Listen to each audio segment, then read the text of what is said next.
Vamos a estar aquí llevando a cabo el tercer día de la Escuela Ministerial de Mensaje de Salvación, ante el último día. Vamos a estar con el Pastor Hugo hoy viendo guerra espiritual desde la perspectiva de intercesión, ¿correcto?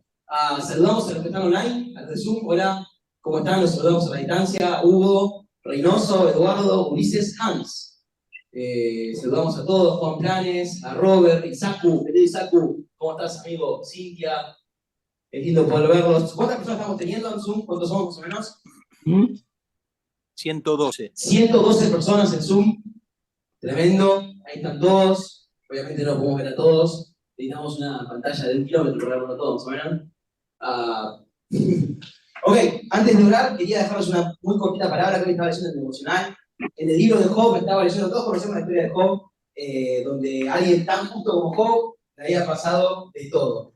Y en un momento, uno de los amigos de Job, el primero que toma la palabra, cuando lo van a ver, hablaba de que Dios a veces nos disciplina, pone disciplina en nuestras vidas. Y empecé a traducir la palabra hebrea de disciplina, y la traducción que fue usada en ese momento decía que tenía un fin de enseñar y hacer crecer.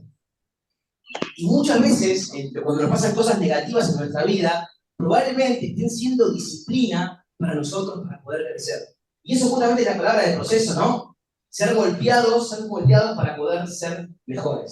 Así que quiero que leyes esta palabra de Job para tu vida. Si estás pasando un mal momento, si estás pasando una situación de necesidad, queremos orar por eso, obvio. Pero también no desmayes, que Dios está con vos y te va a sacar mejor de lo que estabas antes. ¿Amén? Vamos a orar para este día, para bendecir este día y arrancamos con la clase. Sí, tiene Antes, el arriba. ¿se escucha bien? Que nos escucha audible solamente ¿Se por escucha acá. bien? ¿Se escucha bien? Haga alguien que asienta, por ahí está diciendo nada. Listo, bien, muchos dijeron que sí. Papá, Señor, gracias por este día. Gracias por todas las cosas que nos das, Padre. Señor, gracias por poder estar aquí, tanto en el lugar como reunidos a través de la pantalla, Señor. Te pido, Padre, que tu Espíritu Santo esté hablándonos a nuestros corazones. No solo a través de tu palabra, sino a través de lo que tienes para darnos, Que me Señor. prendas la luz Yo por te si pido, tengo que Padre, que escribir. llene cada corazón, cada día y cada mes, tanto los que están por Zoom como los que están aquí en este lugar, Señor. Que la unción del Espíritu Santo se derrama en este lugar y podamos recibir lo que tú tienes para nuestras vidas. Desde la perspectiva de la intercesión y la importancia de la oración. En el nombre de Jesús decimos amén, amén, y amén. Hugo. Hugo. Gracias, Luchi. Muchas gracias. El Señor les bendiga rica y abundantemente en esta tarde. Estamos viviendo, por lo menos es la opinión de mucha gente, en los últimos tiempos. Pero la historia de este mundo está descrita en la Biblia, la palabra de Dios. Guerras, terremotos, inundaciones, sequías, lluvias torrenciales, delincuencia, crímenes, injusticias, violencia. Y no tenemos que desesperarnos porque hay una batalla espiritual, una guerra espiritual, que es de lo que vamos a hablar en esta noche, en la mente de las personas. Y si nosotros conocemos bien la palabra, no hemos de atemorizarnos por estos acontecimientos, porque la Biblia dice palabra por palabra todo lo que está sucediendo.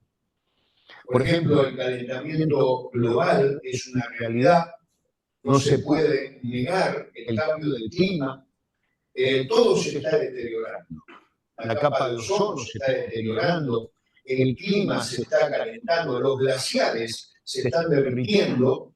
Hay algunos informes que las ciudades que están cercanas al mar, probablemente en algunos años más ya estén inundadas, desaparecerían, y todo parece un clima muy feo, y lo que hace en el hombre es causar temor. Y el temor está en la mente. Por eso hay una batalla en la mente de las personas. Y cada palabra que sale de nuestra boca, cada pensamiento que nosotros tenemos, cada actitud que nosotros tenemos, las ambiciones que nosotros perseguimos en la vida, tienen dos posiciones. Una posición es la posición del amor, de la fe, de la confianza en Dios, pero hay otra posición que es la posición del temor, del miedo. Y ahí está la batalla espiritual en la mente de las personas. Entonces, ¿qué gobierna nuestra mente? ¿Qué gobierna nuestra vida? ¿El amor o el temor? Sabemos que la esencia de Dios es el amor. Por lo tanto, nosotros, si somos hijos de Dios, tenemos el ADN de nuestro Padre Celestial, el amor es lo que debe fluir, pero el miedo se alimenta de la incredulidad. El miedo se alimenta de las quejas.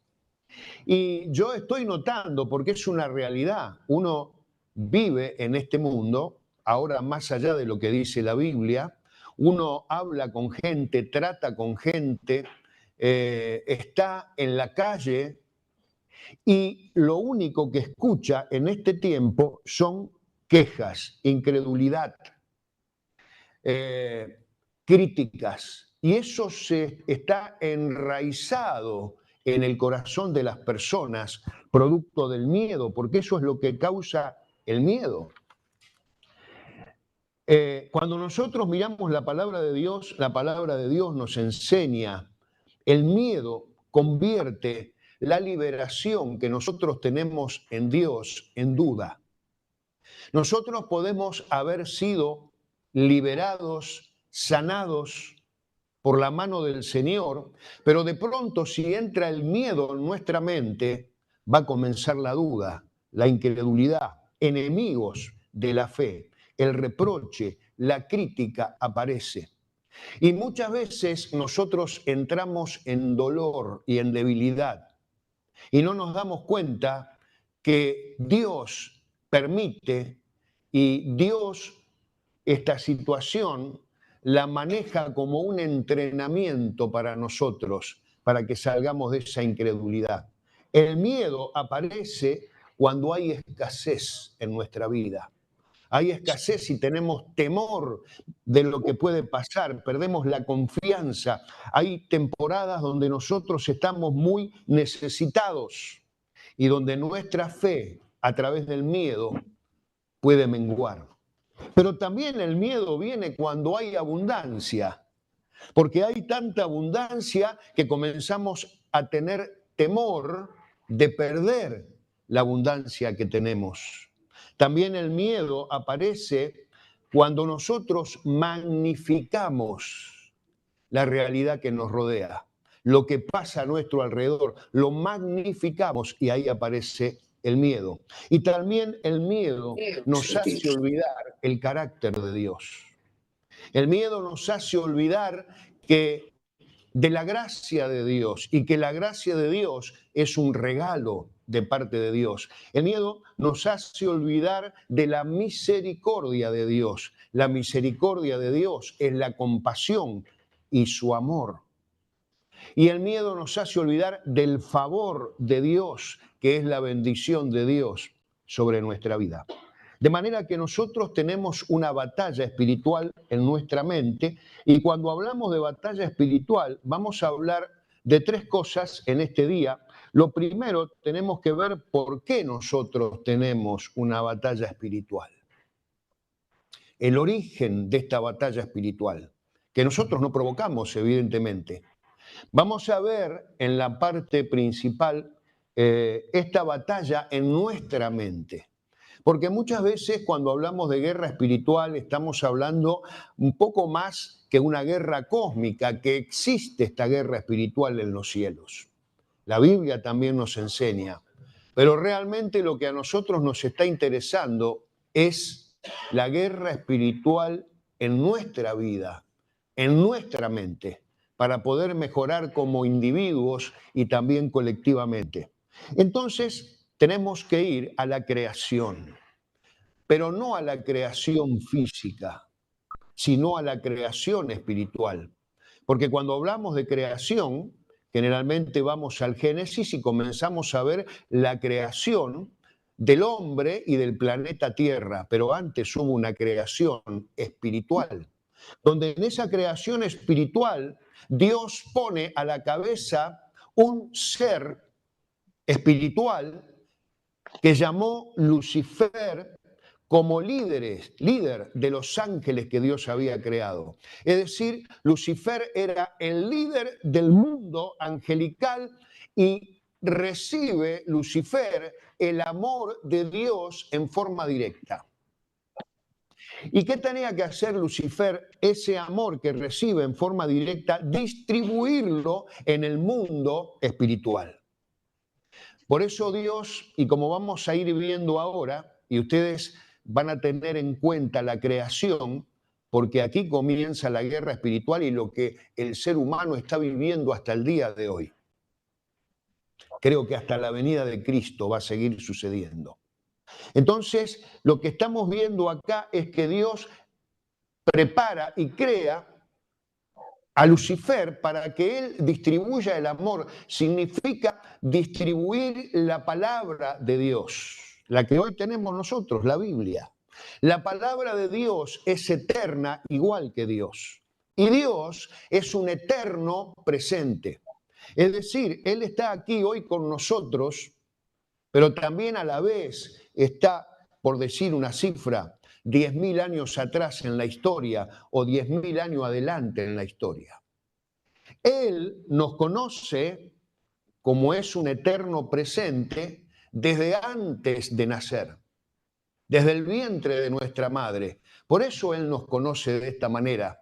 No es que Él ve el proceso que nosotros tenemos en el momento que fuimos concebidos, luego cuando nacemos, todos los años de nuestra vida. Él ya lo ve en forma permanente. Él está presente en el vientre de nuestra madre al mismo tiempo que está presente cuando teníamos 10 años, 20 años, 50 años. ¿Me van entendiendo? Eterno presente. Y así es la palabra de Dios. Entonces acá está Lucifer. Pero Lucifer falló. No voy a detallar las características de Lucifer. Ustedes pueden leer ahí en Isaías capítulo 14, en Ezequiel capítulo 28, estas características que tenía Lucifer. Acá lo que queremos ver nosotros es que falló. ¿Y por qué falló? Porque se rebeló. ¿Por qué se rebela contra Dios? Porque se centró en su propia voluntad. Y díganme si no es lo que el hombre hoy tiene en su mente y en su corazón. Centrarse en su propia voluntad. Ser el centro de todo. Eso es lo que el hombre tiene en su corazón y en su mente. De manera que nosotros tenemos que ver aquí que había una sola voluntad en el cielo, la voluntad de Dios. Había una sola autoridad, la autoridad de Dios. Y acá ante la revelación aparece una nueva voluntad, una nueva autoridad, supuestamente la que quería tener Satanás, porque todavía acá es Lucifer, pero al revelarse ya tenemos que hablar de Satanás. El egocentrismo, el yo como centro, es lo que hizo caer al diablo, que iba a tener un lugar increíble en el cielo si no se rebelaba contra Dios. ¿Qué fue lo que sucedió? Quiso ser el centro en el cielo y se desató una guerra espiritual donde es arrojado del cielo, porque no puede haber dos voluntades y dos autoridades en el cielo. Hay solamente una y es la de Dios. Entonces vemos allí en una primer placa, Génesis capítulo 1, versículo 1, que dice que Dios creó. La palabra creó significa obra terminada. La palabra creó. Dios creó los cielos y la tierra. Había un funcionamiento armónico, perfecto, porque solo existía una voluntad y una autoridad. La rebelión produce una ruptura en el cielo. La iniquidad, el pecado, el orgullo, la corrupción lleva a Satanás a ser arrojado del cielo. Cuando Dios culmina la creación del mundo espiritual, comienza a crear el mundo físico. Allí lo que leíamos en Génesis capítulo 1, versículo 1. Dios creó el mundo físico, el mundo espiritual estaba Lucifer. En el mundo físico todavía Lucifer no sabía si él iba a reinar o no. Entonces lo que ve Lucifer es que hay un mundo que Dios está creando en el cual él no iba a tener la autoridad. Cuando Dios crea al hombre, entonces la situación se complica más para Lucifer, porque dice la Biblia que el hombre tiene un cuerpo físico, pero también espiritual. Entonces el hombre tiene autoridad en lo físico, pero también en lo espiritual. Por primera vez existe una persona con dominio en lo espiritual y en lo físico. Y allí imaginemos que una gran envidia y celos y odio nace en el corazón de Lucifer. Considero que llegó un día que Lucifer se sintió tan poderoso, tan perfecto, tan sabio, que le faltó poco, él pensaba, para ser como Dios. Y allí nació el orgullo, la vanidad, que lo llevaron a la perdición. No había pecado ni maldad en el cielo, empezó en el corazón de Lucifer. Este es un misterio que nosotros no podemos razonar ni explicar más allá de lo que la Biblia ha revelado. Nuestra vida, nosotros tenemos que entender esto, nuestra vida es una constante revelación de parte de Dios. La revelación que hoy tenemos no la teníamos hace 10 años atrás. Y la que vamos a tener 10 años más adelante va a ser mucho mayor. Entonces Dios va revelando paulatinamente y hasta acá tenemos la revelación de este misterio. Entonces, cuando Dios crea al hombre, lo crea para que el hombre sea el centro de armonía entre el mundo espiritual y el mundo físico que Dios estaba creando. Nosotros debemos entender algo. Los ángeles por naturaleza son superiores a los hombres, pero son inferiores en cuanto a la gracia. Y la Biblia dice que los ángeles están puestos al servicio de aquellos que van a heredar el cielo, es decir, nosotros, la iglesia del Señor. Tenemos mayor autoridad. Por ejemplo, nosotros podemos decir, dirigiéndonos al diablo, a los demonios, te reprendo en el nombre de Jesús. Un ángel no tiene esa autoridad. Por eso el ángel dice que Jehová te reprenda. Esa es la autoridad que nosotros tenemos. Y claro, aparece este protagonista, el hombre, que su función dada por Dios era sojuzgar y señorear todo lo creado. Y esto despierta celos, envidia y odio en el corazón de Lucifer. Dios creando un ser humano que pueda reflejar las características de Dios. Dice la Biblia, imagen y semejanza. Pero aquí también nosotros debemos entender que cuando dice imagen y semejanza, el único que expresa la imagen y la persona de Dios es nuestro Señor Jesucristo, porque es de su misma naturaleza.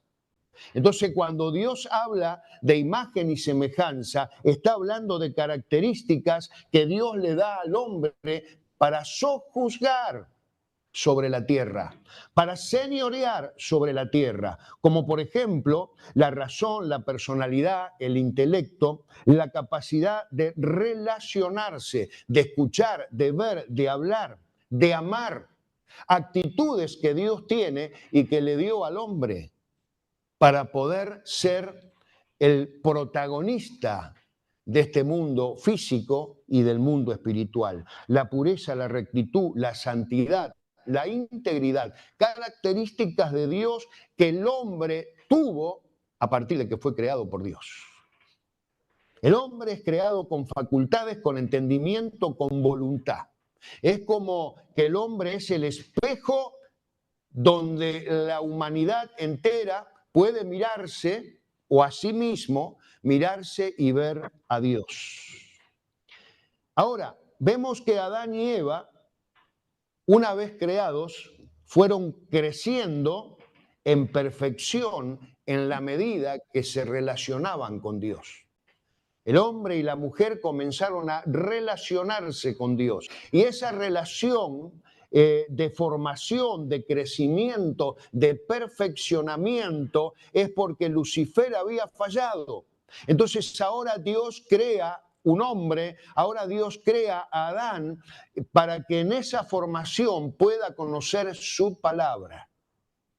Y para que el hombre y la mujer que se estaban preparando en el proceso de unirse y multiplicarse, iban creciendo, Dios se alegraba, Dios era uno con ellos y le estaba enseñando su palabra para que toda la descendencia de Adán y de Eva conozcan la palabra de Dios. Por eso Dios los estaba perfeccionando, los estaba preparando, ellos crecían y se formaban de acuerdo a lo que Dios le enseñaba. Es decir, Adán y Eva se iban a convertir en los perfectos canales del amor de Dios. La fuente del amor era Dios y ellos iban a ser los canales que iban a distribuir el amor de Dios a toda la humanidad. Ahora, para concretar el mal, hace falta un propósito. Y Satanás tenía un propósito malo, porque cualquier propósito fuera de la voluntad de Dios es un propósito malo. El error de Eva cuando viene la tentación fue no transmitir la voluntad de Dios a Lucifer. Y ese es el ser humano que Dios creó. No es una máquina, no es un robot. Hoy en día las películas de robótica y de los Terminator cada día están más de moda porque eso es lo que viene. Las películas que nosotros vemos nos van mostrando la realidad de lo que viene. La IA, la robótica, la cibernética. Hay películas que ya muestran una guerra de robots, ya no de seres humanos. Hay en Estados Unidos una élite de ejército que ya tienen un chip incorporado en la mente y que se comunican telepáticamente. Esto es una realidad. De manera que nosotros acá entendamos que el ser humano no es una computadora ni un robot. Eva recibió la palabra de Dios. Eva tenía la palabra que Dios le había dado. Y viene Satanás con otra palabra. Dios le dijo, no comas. Y Satanás le dijo, comé. Y esa es la encrucijada en que nos encontramos todos los seres humanos. Por eso le voy marcando lo que pasó en la creación, porque eso es lo que pasa hoy en día en los seres humanos. Nosotros tenemos la palabra de Dios, pero viene el diablo con otra palabra. Y ahí estamos en esa encrucijada. Si nosotros le presentamos a Satanás la palabra de Dios, como hizo Jesús en el desierto, lo vamos a vencer. Pero si le prestamos oído a esas voces que vienen del mundo espiritual de maldad, a través del temor, a través del miedo, entonces nos va a suceder lo que le sucedió a Eva. Eva sabía perfectamente el mandamiento de Dios. Y ahí comienza la lucha, porque cuando Eva movió su voluntad en favor de la tentación, la voluntad es parte del alma y ahí nace el pecado.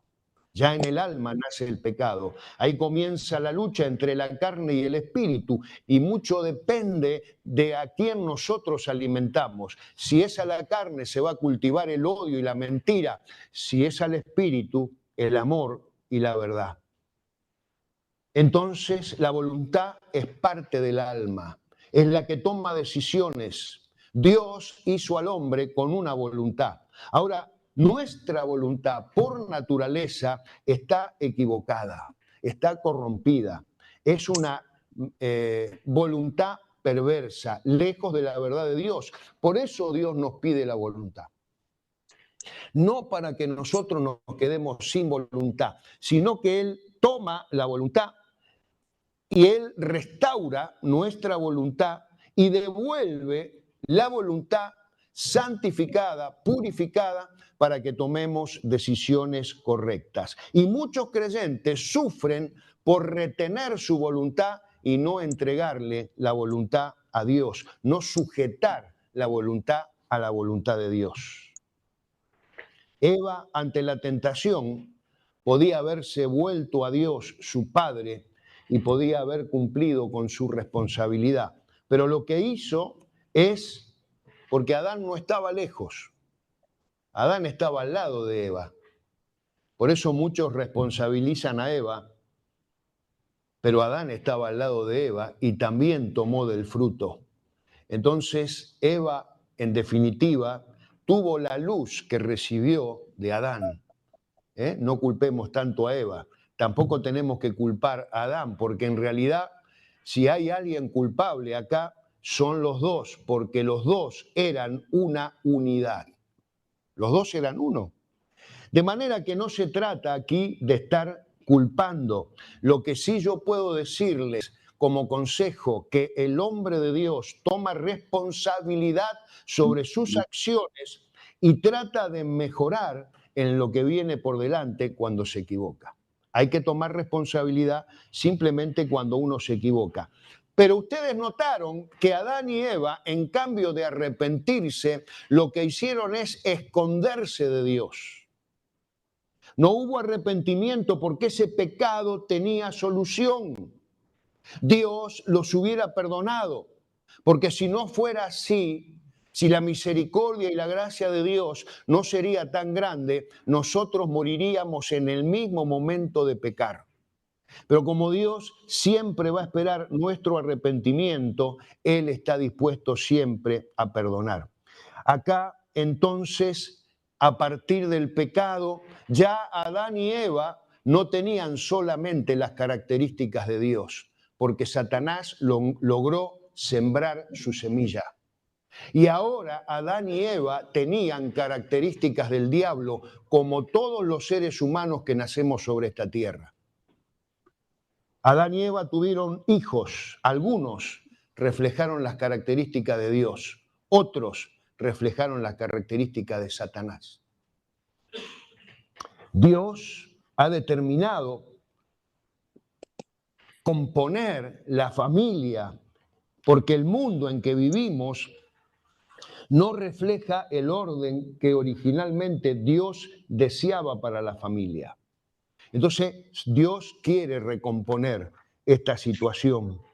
Cuando Adán y Eva sucumbieron a la tentación de Lucifer, él pensó que había tomado el dominio y el control del planeta Tierra, pero allí aparece el anuncio universal, Génesis 3:15, que dice: y pondré enemistad entre ti y la mujer, y entre tu simiente y la simiente suya. Esta te herirá en la cabeza, tú le herirás en el calcañar. La batalla recién acababa de comenzar. Y esta batalla que nosotros estamos librando es la batalla que todo creyente tiene que librar. Lo dice 2 de Corintios capítulo 10, versículos 3 al 5. Los seres humanos somos emocionales. Y nos expresamos por medio de nuestras emociones. Pero si todo lo que nosotros tenemos son emociones, entonces nunca vamos a poder derribar esas fortalezas espirituales que están en nuestra mente, que nosotros hemos levantado o que espíritus levantaron en nuestra mente. Una vida victoriosa solo puede ser alcanzada con una mente renovada. Y este es un imperativo para todo creyente que quiere derribar fortalezas espirituales en su mente, que muchas veces se enraizaron de tal forma en la mente que por más que venga el consejo de Dios no entra por esa fortaleza que está en la mente. Todo pensamiento, dice la Biblia, tiene que ir al cautiverio en obediencia al Señor Jesucristo.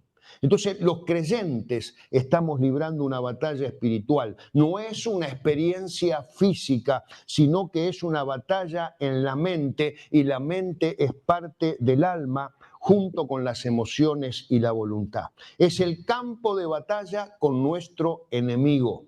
Son nuestros pensamientos. Y como nosotros pensamos en nuestra mente, así somos en la vida. Y si el diablo entendió que puede influenciar nuestros pensamientos, va a influenciar toda nuestra vida. Porque nuestra vida se mueve en dirección de nuestros pensamientos. Lo que estamos pensando es cómo nos vamos a mover, es cómo vamos a actuar y es la dirección que le vamos a dar a nuestra vida. Esta palabra entonces es para los hijos de Dios, es para los nacidos del Espíritu. Porque hay dos maneras de vivir, viendo que hay tanta gente en esta situación dentro del reino de Dios. Tanta gente que está luchando con sus pensamientos y todavía no puede vencer, porque hay dos maneras de vivir la vida cristiana, con una perspectiva del reino de Dios o con una perspectiva del reino de las tinieblas dentro del cuerpo de Cristo. Qué tremendo, ¿no? Lo que nosotros querramos vivir va a determinar nuestras acciones, nuestros valores, nuestros principios y nuestras metas. ¿Y saben por qué digo esto? Porque hay cristianos que todavía están viviendo con la perspectiva del mundo. No aprendieron a vivir la vida cristiana en una perspectiva del reino de Dios.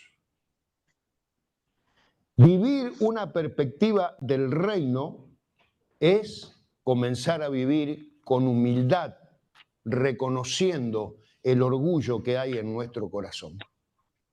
Porque ese es el pecado original. Miren cómo yo ahora los voy llevando a la vida del ser humano y estoy contando lo que el ser humano vive, que es lo que se vivió en la creación. Entonces, debemos nosotros entender lo que es el arrepentimiento. El arrepentimiento genuino que nos lleva a vivir conforme a los principios de Dios dentro de su reino. La definición de arrepentimiento es un cambio de mentalidad. Si no cambia nuestra mente y sigo viviendo de la manera que vivía, nunca voy a estar arrepentido genuinamente. El arrepentimiento es un cambio de mentalidad. Estoy viviendo de una manera, ahora que me arrepentí de mi pecado, tengo que vivir de otra manera. Me voy a arrepentir, voy a cambiar, de manera que lo que yo pensaba no puedo seguir pensando igual.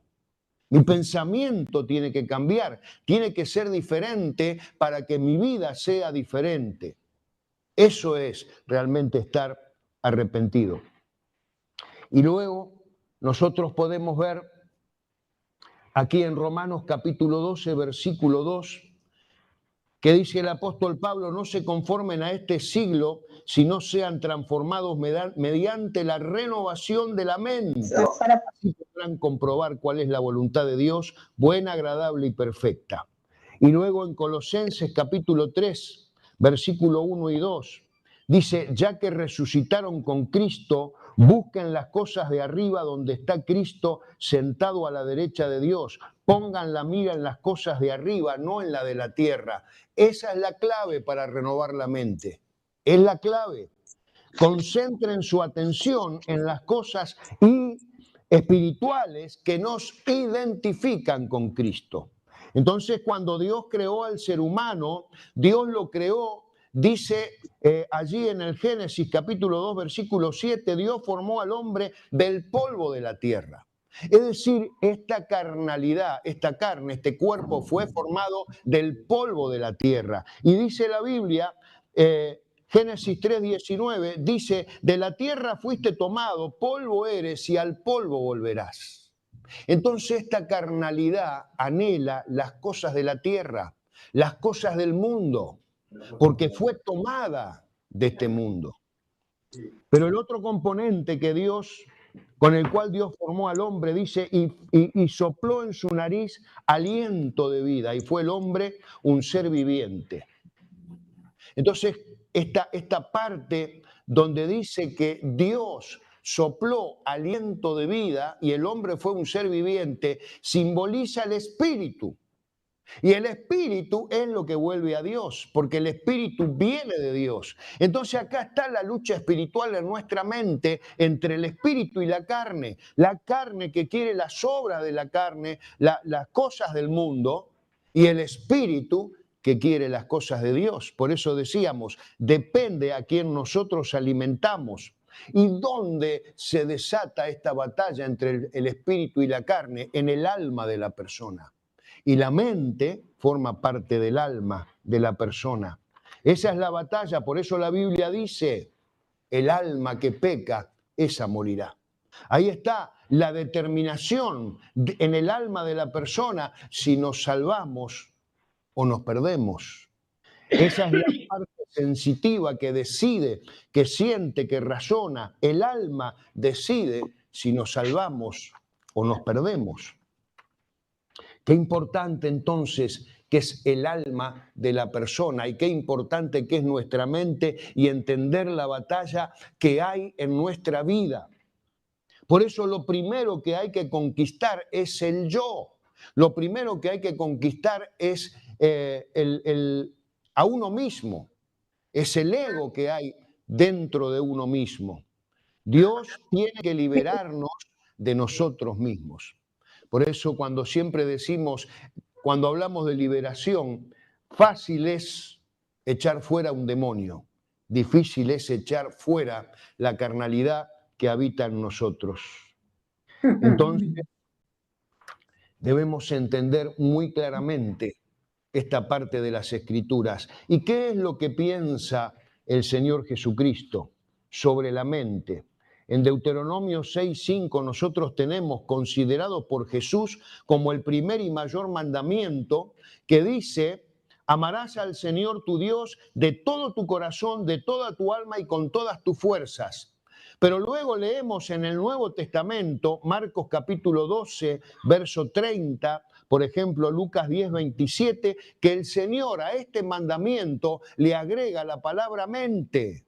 Amarás al Señor tu Dios de todo tu corazón, de toda tu alma y con todas tus fuerzas y con toda tu mente, dando la importancia que tiene la mente y los pensamientos y que tiene que cambiar ese pensamiento de negatividad, ese pensamiento carnal por una mente espiritual.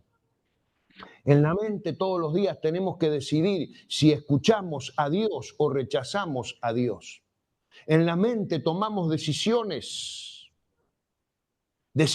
importantes para nuestra vida y muchos quieren en esta batalla espiritual entre la carne y el espíritu vivir un poco en la carne y un poco en el espíritu. Por eso Jesús dice ahí en Lucas 16:13, porque aborrecerás al uno y amarás al otro. No se puede amar a dos señores. No puedo alimentar la carne y el espíritu a la vez. Y además, Dios no nos quiere compartir con nadie. Cuando nosotros nos convertimos y entregamos nuestra vida a Cristo y nosotros nacemos en el espíritu, ya no somos una persona de este mundo.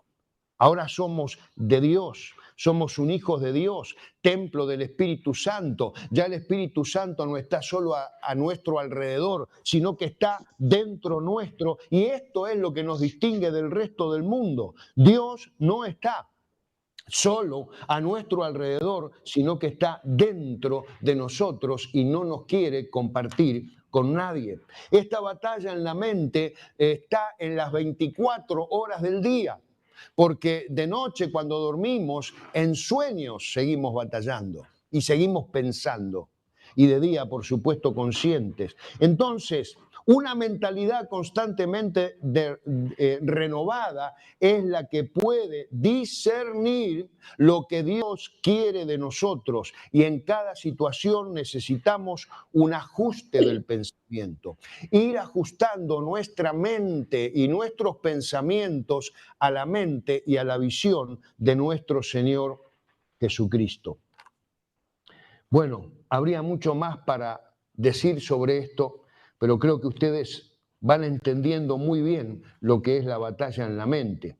Y en esta parte nos falta todavía ver, en unos minutos, la responsabilidad que la Iglesia tiene en esta guerra espiritual. Entonces, Adán vuelve a fallar. No puede manifestar la palabra de Dios a la creación. Entonces, ¿qué hace Dios? Levanta un pueblo. Pero el pueblo de Dios también falló. Todavía están esperando al Mesías. Y Dios tiene, porque Él conoce el futuro, tiene ya el plan preparado de antemano.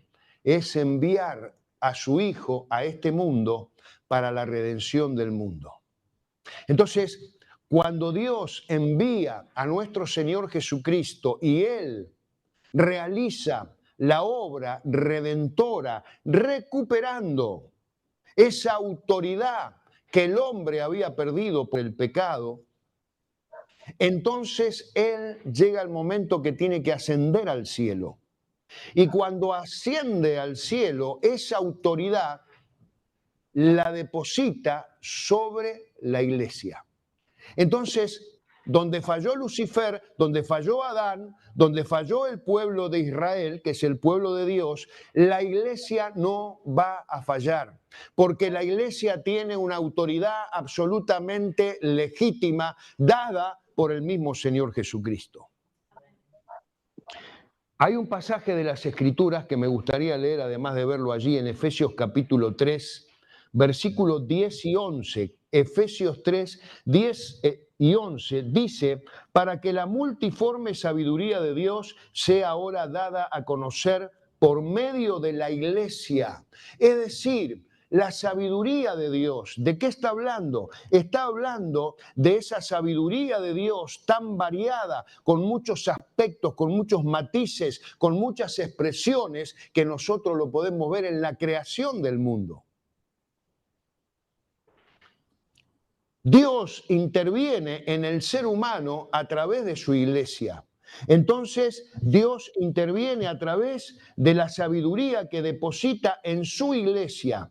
Y es dada a conocer, dice, volvemos al pasaje, por medio de la iglesia a los principados y potestades. Es decir, esa palabra llega a los lugares celestiales, a las regiones celestes donde operan los principados y potestades, y luego a los lugares celestiales, dice, conforme al propósito eterno que Dios hizo en Cristo Jesús, nuestro Señor, lo hizo posible.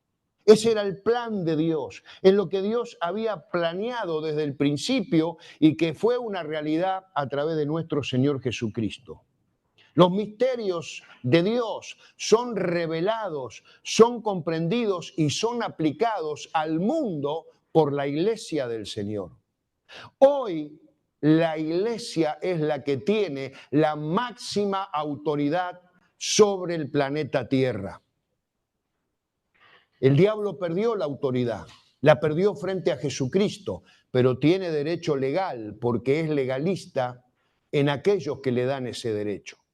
Pero la autoridad la tiene la iglesia, la autoridad la tenemos nosotros. Esta es la responsabilidad de la iglesia, dar a conocer los misterios de Dios, dar a conocer el evangelio de salvación, sacar a la luz pública el evangelio de salvación, porque únicamente la iglesia de Jesucristo es la que da a conocer el evangelio. La revelación de Cristo a la humanidad se da a conocer a través de su iglesia y son anunciados a través de la predicación del evangelio. Eso es lo que Dios planeó, es el plan, es el propósito de Dios.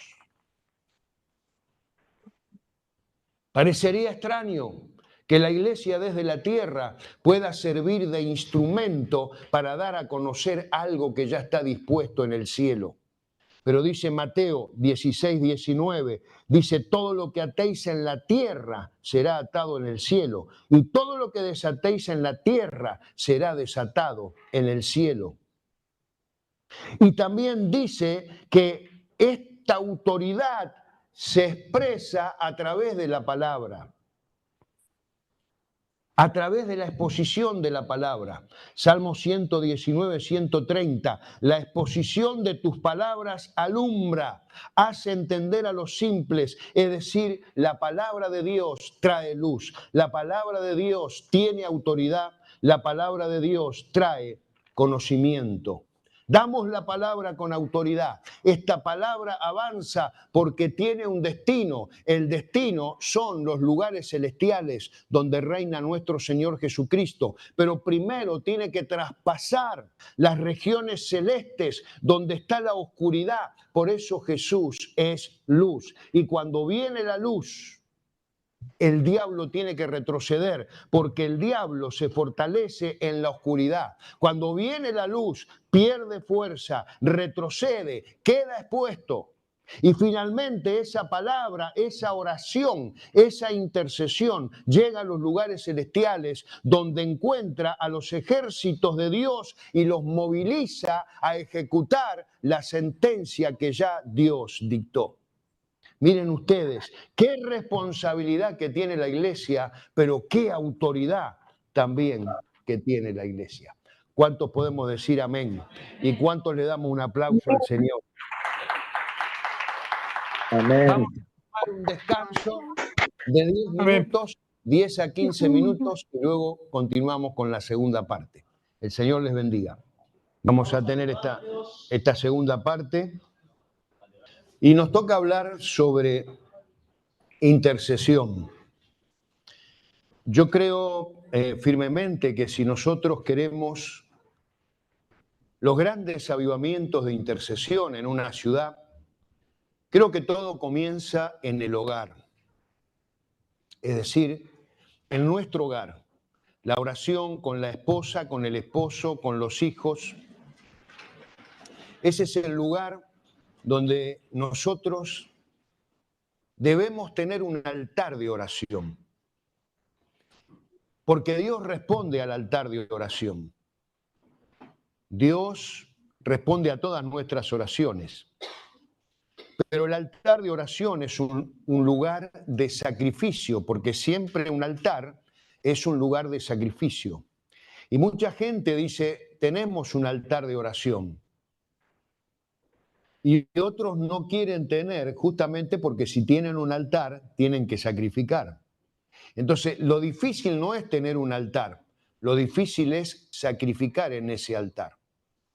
Y aquellos que son intercesores, es como que tienen pegado a su piel la intercesión. El intercesor siempre es una persona que sufre por lo que intercede. Y eso es bueno porque es la carga que Dios pone sobre aquellos que son intercesores. Pero todo nace de la oración en el hogar. Porque cuando nosotros tenemos un altar de oración en nuestro hogar, en ese altar de oración se van a quemar todas nuestras impurezas, nuestras críticas, nuestros reproches, porque si no tenemos ese altar de oración, va a haber un altar de reproches. Y muchas veces encontramos que familias enteras hablan mal de la obra del Señor, pero cuando hay un altar de oración, todo eso impuro muere en ese altar de oración. Por eso allí, en Levíticos 6, 13 y 14, esos pasajes nos hablan de que el sacerdote tiene que mantener el fuego encendido en el altar. Y la verdadera intercesión, la intercesión que toca el corazón de Dios, es la intercesión de quebrantamiento. Y ese quebrantamiento que nosotros tenemos de ninguna manera es una oración de derrota, sino es una oración donde estamos quebrantando nuestra alma delante del Señor. Y realmente no aprendemos a interceder hasta ver el sufrimiento y el dolor de la gente. hasta ver esos matrimonios que se están destruyendo, esos niños que no tienen hogar, que son abandonados por sus padres. Nosotros en nuestras campañas lo vemos permanentemente. Una de las cosas que más nos impacta es cuando se hace el llamado a las personas y las personas van hacia el altar.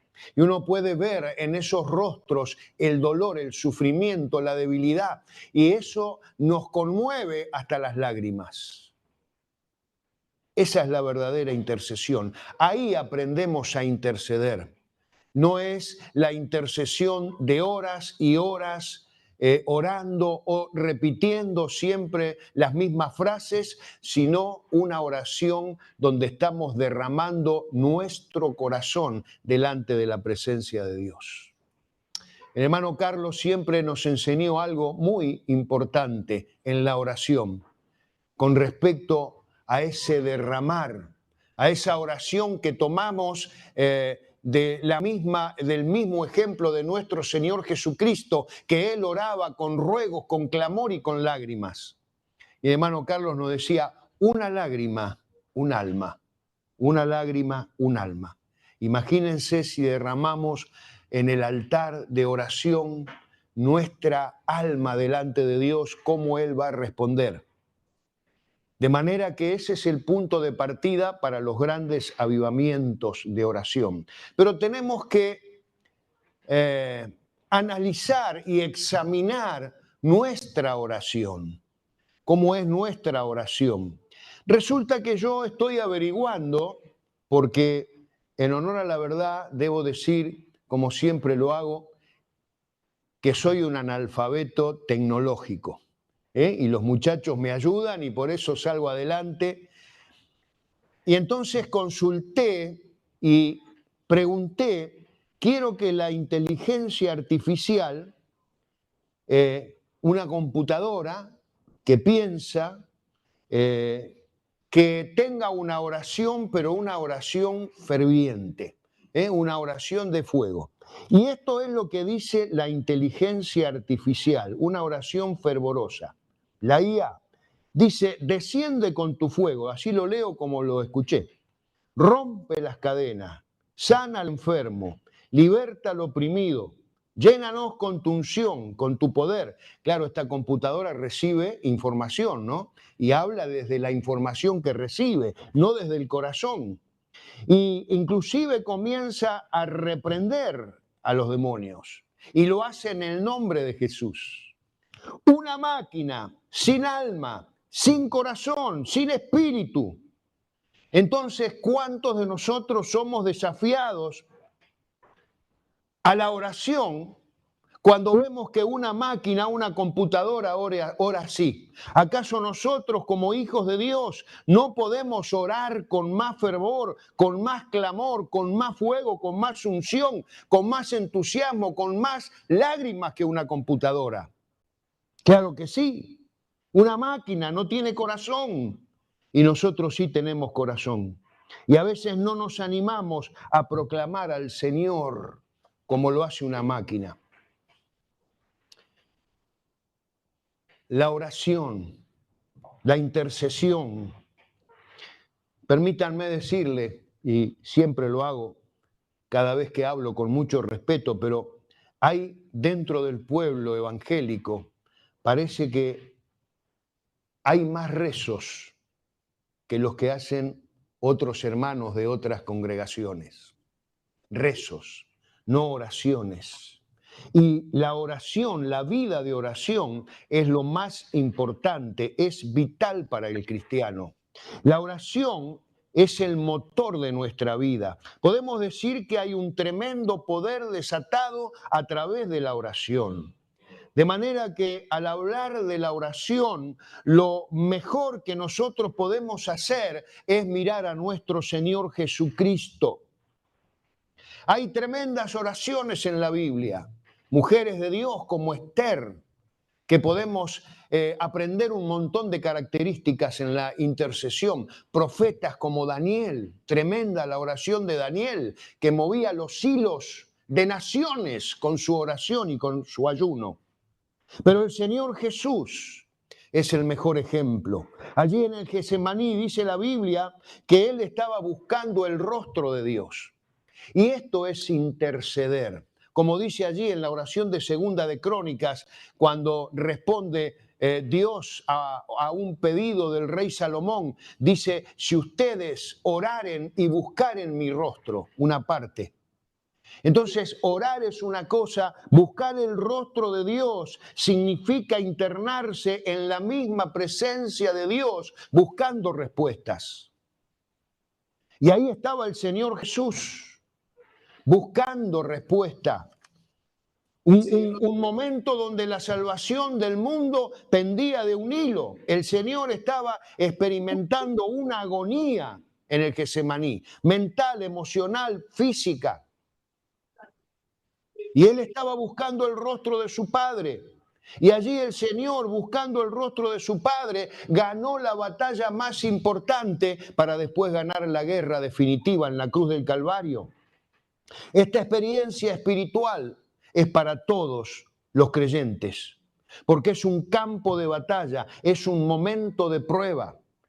Es un proceso que es necesario pasar porque está diseñado por Dios para entrenarnos en la oración y en la intercesión. Es también donde tenemos que aceptar y rendirnos completamente a la voluntad de nuestro Padre Celestial. Entonces, cuando intercedemos en este punto, es cuando Dios trata con nuestras motivaciones personales. Es cuando Dios trata con nuestros afectos, con todo aquello que es caro a la voluntad del hombre. Y allí tendremos un encuentro con Dios. Habrá una intimidad con el Señor. Ahí es donde encontramos soluciones, respuestas. Porque si nosotros vamos a predicar el Evangelio, si nosotros vamos a tratar con personas que tienen necesidad, primero tenemos que ir al altar. Primero tenemos que ir a recibir el alimento y el sustento espiritual de nuestro Padre Celestial. Porque, como decía el profeta Joel, el sacerdote tiene que estar entre el altar y la puerta. En el altar está Dios, está el carácter de Dios, la presencia de Dios, el favor, la gracia de Dios sobre nuestra vida, la sabiduría de Dios. Pero en la puerta están los necesitados. Están los que sufren, los matrimonios que se destruyen. Y si primero no recibimos la fortaleza del Espíritu Santo, ¿cómo vamos a salir? Vamos a salir en debilidad para confrontar los poderes de las tinieblas y arrebatarle las almas al diablo que tiene atrapadas. Entonces nosotros tenemos que tener una coherencia y un equilibrio ministerial entre el altar y la puerta. Tenemos que ir a Dios para recibir fortaleza espiritual y luego ir a la puerta y no olvidarnos de la puerta. Porque no es solamente orar. Vieron que a veces dice, vos orá, que Dios te va a responder. No es solo orar, sino tenemos que actuar. Además de orar, hay que actuar. Esa es la clave. Debemos creer que mientras oramos todo es posible, porque la Biblia dice, clama a mí y yo te responderé. Pedid y se os dará. Buscad y hallaréis. Llamad y se os abrirá, porque todo aquel que pide recibe y el que busca halla, y al que llama se le abrirá. Entonces debemos creer. Esta es la clave, tenemos que creer, porque si no creemos, nada va a suceder. Debemos creer que nuestras oraciones son oídas y a través del Espíritu Santo, que es el que nos ayuda a que nuestras oraciones sean efectivas delante de Dios, porque no sabemos orar. Y le está hablando un hombre con años y años de ministerio y realmente estoy aprendiendo a ponerme de rodillas delante de Dios. Entonces, si no fuera por el Espíritu Santo, nuestras oraciones no llegan perfectas a la presencia de Dios. Y atención, no es que el Espíritu Santo ora por nosotros. Nosotros tenemos que orar y el Espíritu nos ayuda El Espíritu nos ayuda. Cuando la Biblia dice, habla de esos gemidos indecibles del Espíritu, son nuestros gemidos, los que el Espíritu toma, y eso es lo que llega a la presencia de Dios. La oración me ubica en una posición espiritual en la cual comienzo a acercarme a la presencia de Dios. Muchas veces nosotros llegamos a una congregación o llegamos a una campaña, a un lugar donde hay una reunión y llegamos con un espíritu angustiado de situaciones que nos pasan en la vida. ¿Y qué es lo que nos levanta? Cuando el pueblo comienza a alabar y comienza a adorar a Dios, porque la alabanza y la adoración es oración a Dios. Y entonces comenzamos a subir y comenzamos a ubicarnos en una posición espiritual, porque muchas veces nuestro espíritu está en una posición de angustia. Está en una posición de aflicción de lo que uno vive todos los días, y la oración, la intercesión es lo que me levanta y lo que me ubica en una posición más alta, en una posición de privilegio, y el Espíritu Santo me ayuda a escalar y a ubicarme en la presencia de Dios. Y esto no es con palabras estructuradas que podamos decir, porque lo que cuenta es la actitud de nuestro corazón. Lo que cuenta es nuestra relación con Dios. Entonces la oración como hijos de Dios me ubica delante de Dios en una posición que yo me acerco a Dios, pero también alcanzo una posición de autoridad donde yo puedo enfrentar al diablo y vencerlo. Porque el tema no es solo enfrentarlo, es enfrentarlo y vencerlo. Desde esa posición puedo tomar las bendiciones del cielo que Dios tiene preparadas para cada uno, porque hay lugares de privilegio que nos da la oración. Y yo creo que en estos tiempos la iglesia debe alcanzar esos lugares de privilegio para hacer valer la autoridad que tiene y para hacer valer los recursos espirituales que están a disposición de la iglesia. Pero es necesario que la iglesia comience a interceder. Dice, el Señor oye desde los cielos cuando estamos posicionados en un lugar de privilegio, donde todo es posible.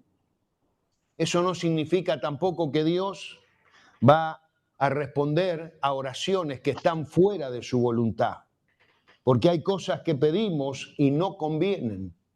Por eso el Espíritu Santo, que escudriña todo, Él sabe lo que necesitamos. Y dice la Biblia que solo en Cristo somos más que vencedores. Y el Espíritu nos indica que solo en Cristo somos más que vencedores. Solo en Cristo podemos todas las cosas. Y esto lo hace la oración y la posición espiritual que nosotros tomamos es la que tiene el Señor Jesucristo para acceder a las bendiciones que están dispuestas por Dios para sus hijos. Cuando intercedemos, debemos tener perseverancia en la oración. Una de las cosas poderosas que encontramos en el Getsemaní, cuando Jesús, como dijimos al principio, estábamos hablando de que Jesús estaba derramando su alma allí en el Getsemaní. El Getsemaní simboliza un lugar de prensa donde el aceite salía de esa prensa. Es como un lugar donde uno es exprimido, y Jesús estaba siendo exprimido en lo sumo. Y en ese lugar Él perseveró en la oración, perseveró en la oración. Los discípulos se dormían, pero Él perseveró y perseveró hasta que su Padre le respondió. Volvió después de estar orando, los discípulos estaban dormidos y Él los reconvino para que continúen orando. Vuelve por segunda vez y vuelven a estar dormidos. Y el Señor nuevamente los despierta para continuar la oración. Pero dice que cuando vuelve por tercera vez, dijo, muchachos, ya está, no hace falta seguir orando. ¿Saben por qué? porque ya había recibido respuesta de parte de su padre. Pero mientras no recibía respuesta, él siguió orando, siguió perseverando. La perseverancia en la oración, esta perseverancia va a depender de la carga que nosotros tenemos y que Dios puso en nosotros. Ahora, cualquier persona puede orar, pero interceder, clamar, buscar el rostro de Dios, lo hace el que tiene carga en el corazón. Todos estamos llamados a interceder, porque todos somos discípulos de Jesús. Y Jesús era un intercesor. Todos somos discípulos y los discípulos de Jesús seremos semejantes a Él. Y el Maestro es un intercesor. Mucha gente ora, pero cuando vienen los problemas dejan de orar y no hay resultado. Cuando vienen las pruebas dejan de orar y no hay resultado, no perseveran. El cristiano verdadero, cuando vienen los problemas, más va a orar, porque hay luchas y cuando uno está en esas luchas espirituales es cuando más tiene que orar. El Señor contesta la oración porque nunca se olvida de ninguna de nuestras oraciones. Cuando nosotros nos disponemos a orar, el Señor escucha la oración inmediatamente y Él contesta la oración y Él envía el socorro y Él nos da nuevas fuerzas y Él nos da revelación a través de la oración y a través de la intercesión. En la oración cruzamos nosotros barreras espirituales que de otra manera no podríamos cruzar. En la oración cruzamos situaciones que de otra manera no podríamos hacerlo.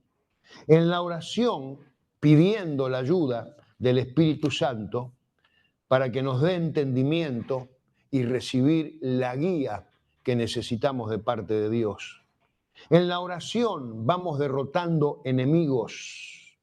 En la oración uno se hace un bien a sí mismo, porque en la oración muere mucho de uno. Y a través de la oración vamos entregando cosas. Entendemos que no solo tenemos que pedir al Espíritu Santo, sino tenemos que escuchar lo que el Espíritu nos pide a nosotros. Esto es lo más importante, escuchar lo que el Espíritu Santo nos está pidiendo más que lo que nosotros le pedimos. En la oración vamos entregando cosas y vamos teniendo una comunión con Dios que va en aumento. La más grande oración que podamos hacer es decirle al Señor, tengo hambre de ti, tengo sed de ti. Pero saben, muchas veces no sabemos ni siquiera si tenemos hambre de Dios. Hay un ejemplo que una vez escuché y me gustó mucho porque es una enseñanza. Y dice que había dos pastores, uno era joven y el otro un poco mayor. Y el joven estaba en esa búsqueda de Dios, pero no entendía todavía lo que es tener hambre de Dios.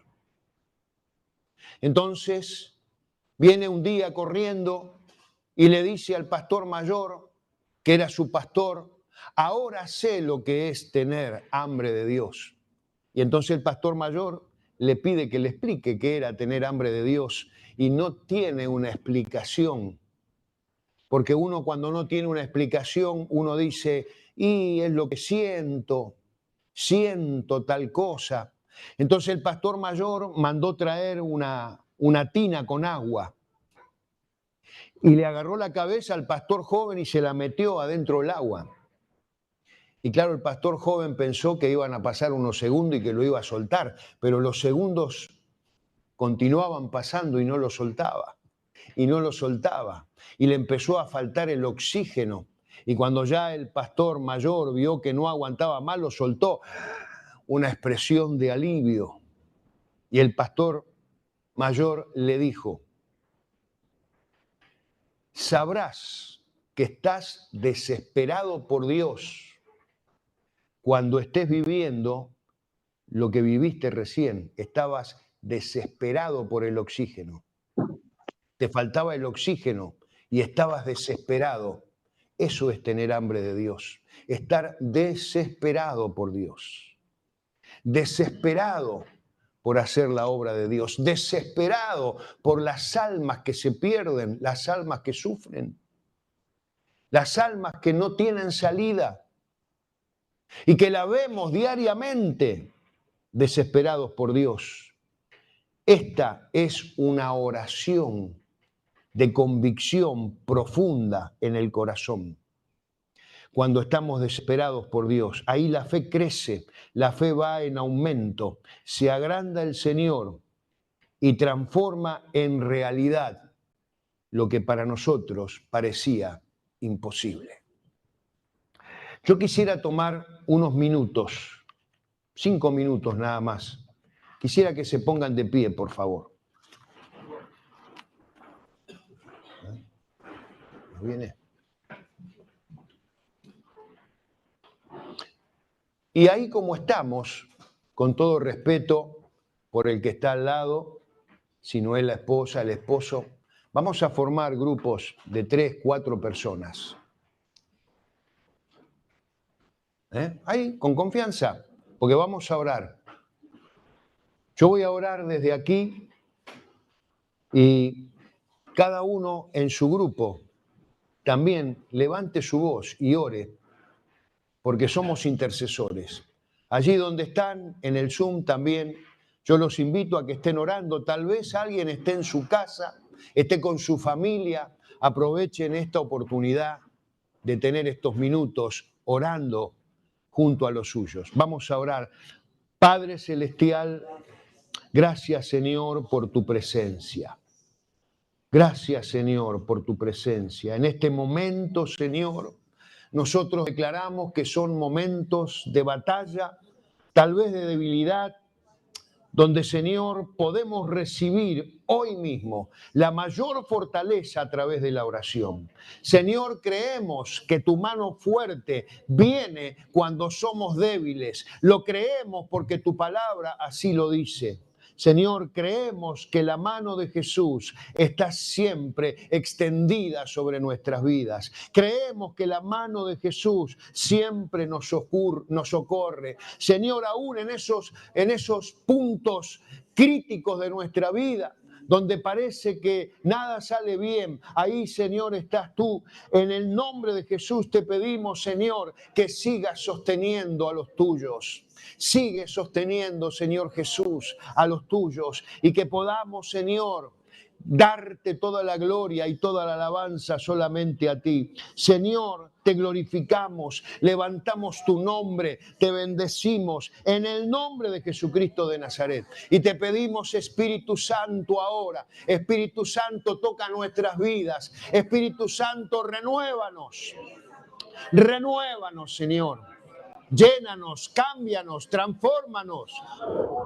Que nuestra vida sea renovada por el poder del Espíritu Santo. Señor, ministramos tu presencia en esta noche en nuestras vidas. Nuestra familia, Señor. Ponemos nuestras familias en tus manos, que son preciosas manos. Sabemos que son las mejores manos. Nos ponemos, Señor, en esas manos preciosas. Te pedimos, Señor, que tu poder pueda penetrar en nuestra familia, Señor, y tengamos una familia consagrada a ti, una familia llena de avivamiento, llena de oración, de intercesión, de predicación de tu palabra, consagrada a ti, Señor. Ayúdanos para consagrarnos nuevamente a ti. Señor, transfórmanos. Envía tu fuego, envía, Señor, esa pasión por las almas, envía ese fuego, esa pasión, ese amor por Jesús. Tócanos, Señor, en esta hora, que sea una intercesión poderosa, Señor, que tu presencia, que tu gracia, que tu misericordia, Señor, no se detenga, que podamos seguir adelante, Señor, aún en medio de las tormentas que se presenten. En el nombre de Jesús, en el nombre de Jesús. En el nombre de Jesús. Señor, yo te pido en esta noche que puedas quitar todo peso de nuestra vida, que puedas quitar todo temor, toda ansiedad. Señor, que en esta noche podamos sentir el mover de tu gloria. Gracias, Dios, gracias.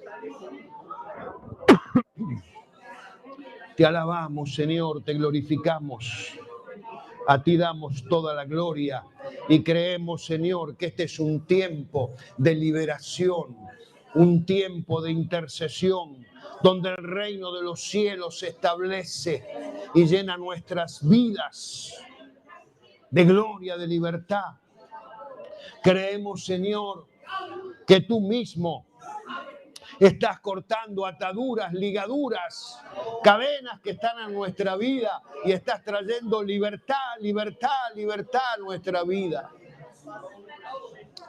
Oh, gracias, Señor. Gracias por este tiempo. Gracias por este tiempo. Señor, declaramos que te amamos. Declaramos que te amamos, Señor. Gracias, Padre. Gracias. Gracias, Dios. Gracias, Dios. Gracias, Señor. Gracias. Gracias. Gracias. Gracias.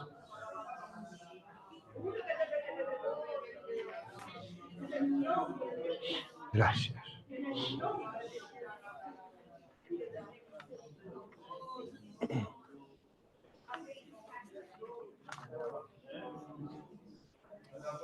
Amén. Le damos un aplauso al Señor. Tomamos el asiento.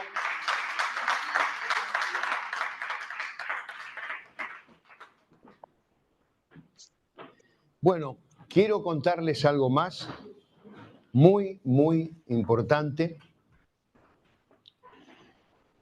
Y es la autoridad que Jesús recuperó.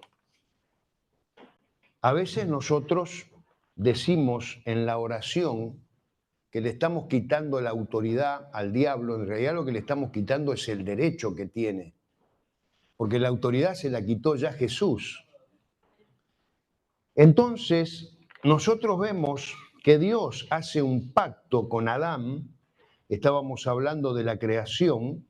Y en ese pacto dice en el Génesis capítulo 1, 28, los bendijo Dios y les dijo, fructificad y multiplicaos, llenad la tierra y sojuzgadla, señoread en los peces del mar, en las aves de los cielos y en todas las bestias que se mueven sobre la tierra. Hemos prestado atención a este pacto que Dios hace con Adán, un pacto donde Dios está coronando al hombre, entregándole las llaves y las escrituras de la tierra y todo señorío y autoridad de la tierra. Como dijimos, Dios creando un hombre a su imagen y semejanza. Y le dice que fructifique, que se multiplique, que llene, que pueda juzgar, que pueda señorear. Es decir, ¿qué podía hacer el hombre? Mandar, dominar, disponer, someter, reinar, sujetar. Todo esto podía hacer el hombre. Ahora, avanza la creación y llega el diluvio, porque la maldad se había extendido. Dice la Biblia que llega el diluvio y solamente permanece una familia que es una familia que a los ojos de Dios era una familia que él podía confiar y podía continuar a través de esa familia con el ser humano, Noé. Entonces avanzamos en el Génesis, Noé capítulo 9, versículos 1 y 2. Ahora Dios tiene que hacer un nuevo pacto. Ya no es. Entonces tiene que hacer un nuevo pacto para que continúe con Noé. Miren lo que le dice a Noé. Bendijo Dios a Noé y a sus hijos y le dijo, fructificad, multiplicaos, llenad la tierra, el temor y el miedo. Estamos notando algo interesante. Acá hay 5 verbos que encontramos en el pacto con Adán. Fructificad, multiplicad, llenad, sojuzgad, señoread. Y en el pacto que hace con Noé también encontramos 5 verbos que dicen fructificad, multiplicad, llenad, temor y miedo. ¿Qué fue lo que pasó? ¿Cuál es la diferencia de un pacto al otro? Lo encontramos en el medio del capítulo 1, del capítulo 9, en el capítulo 3 del Génesis, la caída del hombre, donde dice, entonces fueron abiertos los ojos de ambos y conocieron que estaban desnudos. Entonces cosieron hojas de higuera y se hicieron delantales y oyeron la voz de Dios, que se pasaba en el huerto, y el hombre y su mujer se escondieron de la presencia de Dios entre los árboles del huerto. El pecado del hombre dio como resultado la pérdida de esa autoridad, entregándola en manos de Satanás. Satanás, venciendo en el huerto del Edén a Adán y a Eva, dice la Biblia que fueron expulsados del huerto, es decir, el pecado se apoderó de ellos y perdieron la autoridad.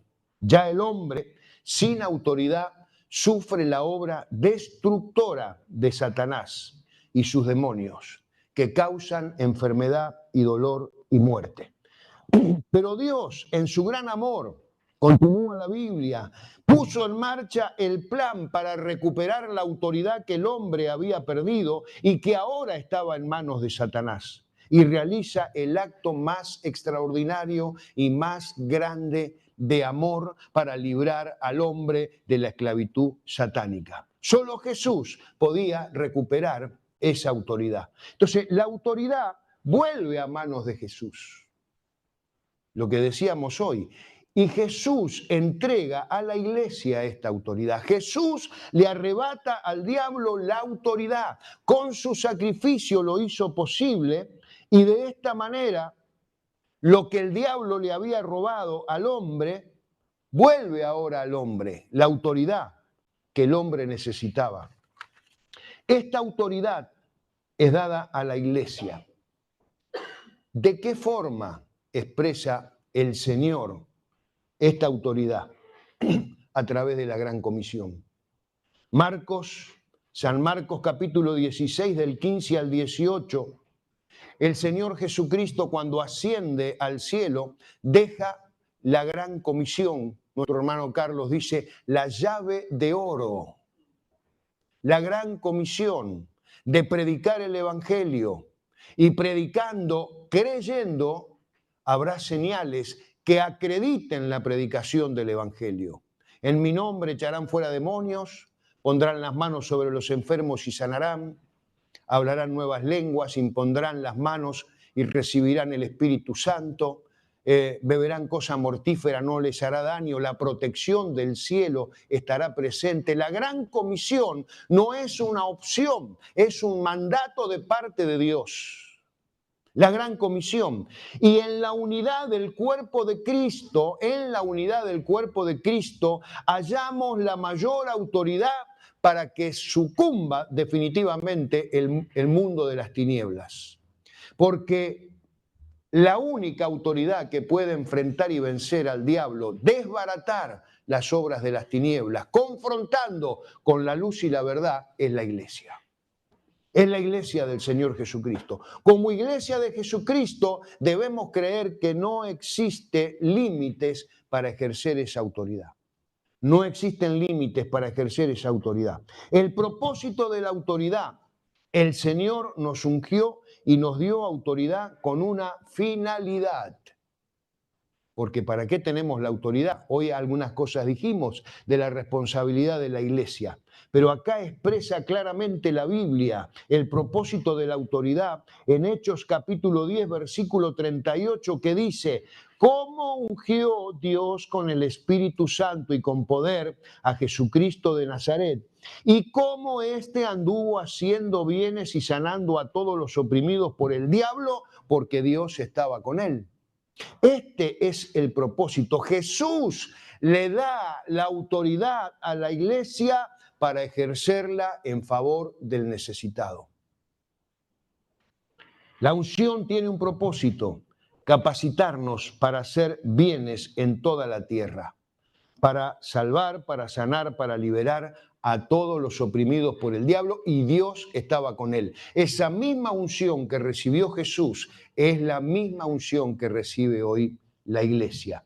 Conquistar y arrebatarle al enemigo lo que tiene cautivo, lo que tiene en su poder, para que sea libre, tanto personas como territorios, y como lo hacemos a través de esta unción del Espíritu Santo. Para eso es la unción.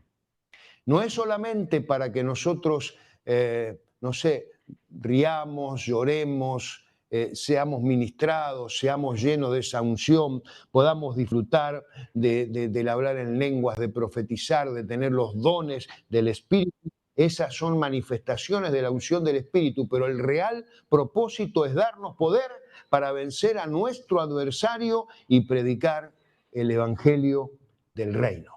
¿Cuántos podemos decir amén y le damos un aplauso al Señor Jesucristo?